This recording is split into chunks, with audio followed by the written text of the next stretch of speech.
A wealthy woman, very rich and without heirs, organized a banquet at her grand estate. Just before serving the meal, she announced that she had prepared a special gift for everyone. On the table were two options, a sum of money or a Bible. She looked at her workers and said, "Choose without hesitation. The banquet is already guaranteed. The gift is a free choice for each one of you." The first to step forward was the driver. He said, "Madam, I'm very grateful for the banquet and for the gift, but this little book would be useless to me. Obviously, I choose the money." The second was the housekeeper, who said, "Madam, with all due respect, do you think I'm naive? I'm a practical woman. That's why I choose the money." The third to speak was the secretary.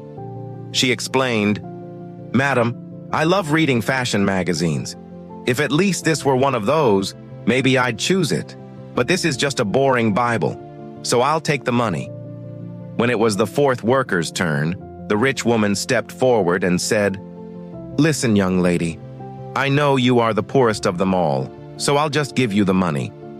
It will be very useful for you and your family." This young woman was the one who cared for the gardens of the estate. To everyone's surprise, she replied, "It's true, this money would help my family a lot.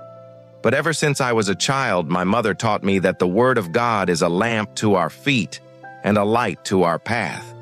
The temptation to take the money is strong, but I choose the Bible." Everyone was astonished. "How foolish!" the housekeeper shouted, indignant.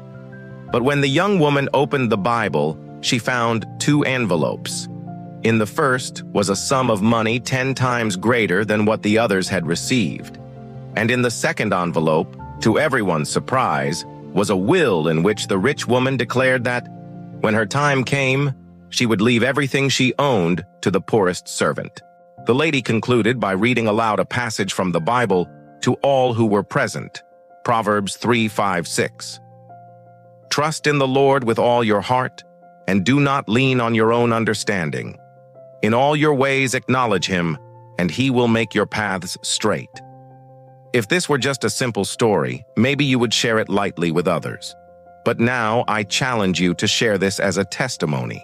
Remember what God himself said, "If you are ashamed of me, I will also be ashamed of you."